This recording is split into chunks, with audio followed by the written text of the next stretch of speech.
जय हिंद मित्रांनो, तुमचा महा government exam या यूट्यूब चॅनलवर स्वागत आहे. तर आपण काही धर्माद्य आयुक्तालयामध्ये विचारण्यात येतील असे काही महत्त्वाचे प्रश्न बघणार आहोत, जे की आपण प्रश्न घेतलेला आहे मागे TCS ने विचारलेले काही एक्झाममध्ये. तर तेच प्रश्न आपण घेतलेले आहे सध्या. तर वेळ न घालवता चला व्हिडिओला सुरू करूया. तर पहिला प्रश्न आहे, हा व्हिडिओचा पहिला प्रश्न आहे. जर तुम्हाला मागचे प्रश्न पाहायचे असेल तर चॅनलमध्ये जाऊन प्लेलिस्टमध्ये बघू शकतात, जे की आता हा प्रश्न आपला 151 आहे. तर हा व्हिडिओचा पहिला प्रश्न, भारतातील राजकोषीय धोरणाचे प्राथमिक उद्देश काय आहे? भारतातील राजकोषीय धोरणाचे प्राथमिक उद्देश काय आहे? तर याचा प्राथमिक उद्देश काय आहे? पूर्ण रोजगार आणि आर्थिक स्थैर्य प्राप्त करणे. पर्याय क्रमांक 4 याचा करेक्ट आन्सर असेल.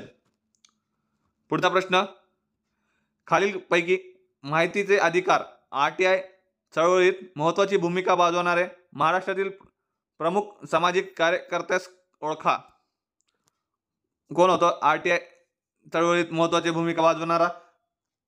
तर हा होते अण्णा हजारे. पर्याय क्रमांक 3 याचा करेक्ट आन्सर असेल. RTI कायदा केव्हाचा आहे? 2005 पासून लागू झालेला आहे. पुढचा प्रश्न, स्वर्णरेखा नदी ही पूर्वी भारतातील अनेक राज्यांमधून वाहते. ही प्रामुख्याने कोणत्या दोन राज्यांमधून प्रवाहित होते? पूर्व भारतातील अनेक राज्यांमधून वाहते स्वर्णरेखा नदी. तर ते कोणते? तर झारखंड आणि ओडिशा. पर्याय क्रमांक 1 याचा करेक्ट आन्सर असेल. पुढचा प्रश्न, भारतातील कोणत्या राज्यामध्ये सर्वात जास्त रामसर क्षेत्र आहे? भारतातील कोणत्या राज्यामध्ये सर्वात जास्त रामसर क्षेत्र आहे? तर ते आहे आपलं जम्मू काश्मीरमध्ये. पर्याय क्रमांक B याचा करेक्ट आन्सर असेल. मित्रांनो, तुम्ही कमेंट करत सांगा सर्वात जास्त वर्ल्डमध्ये कोणत्या देशात आहे. पुढचा प्रश्न, मुद्रेचे अभ्यासाला काय म्हणतात?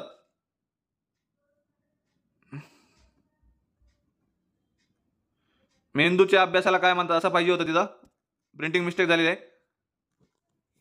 तर काय म्हणतात? पेडॉलॉजी. पर्याय क्रमांक D याचा करेक्ट आन्सर असेल.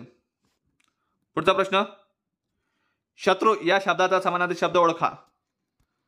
शत्रू या शब्दाचा समानार्थी शब्द काय? रिपू. पर्याय क्रमांक B याचा करेक्ट आन्सर असेल.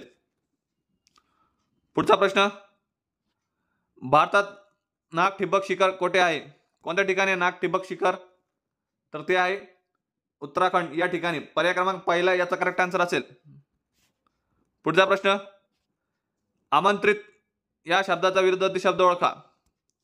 आमंत्रित या शब्दाचा विरुद्धार्थी शब्द काय आहे? आगंतुक. पर्याय क्रमांक B याचा करेक्ट आन्सर असेल. पुढचा प्रश्न, मेघदूत ही कविता डॅश यांनी लिहिली होती. कोणी लिहिलेली आहे? तर ही लिहिण्यात आली कालिदास यांच्या थ्रू.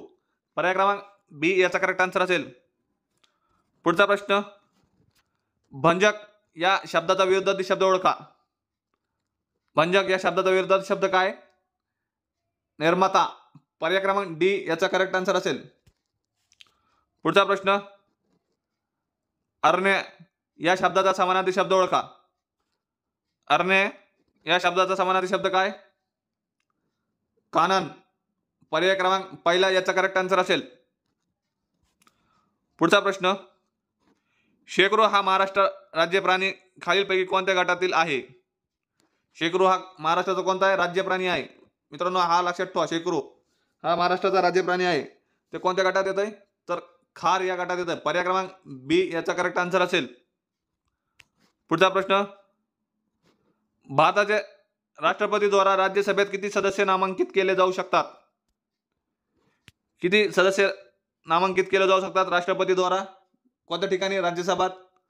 तर ते केले जातात 12 सदस्य. पर्याय क्रमांक 1 याचा करेक्ट आन्सर असेल. पुढचा प्रश्न, भारतीय संविधानाने कोणत्या कलमात लोकसभा आणि राज्यसभांची संयुक्त बैठक देण्यात आली आहे? कोणत्या ठिकाणी सांगितलेलं आहे? कोणत्या कलमाद्वारा सांगितलेलं आहे लोकसभा आणि राज्यसभांची संयुक्त बैठकीचं? तर ते सांगण्यात आलं आहे कलम 108. पर्याय क्रमांक B याचा करेक्ट आन्सर असेल. Thank you friends. जर व्हिडिओ आवडला असेल तर लाईक करा, शेअर करा आणि असेच प्रश्न पाहण्यासाठी चॅनलला सबस्क्राईब करा. मित्रांनो, जास्त क्वेश्चनची प्रॅक्टिस करा जेणेकरून तुमचं सिलेक्शन फिक्स होईल. Thank you so much.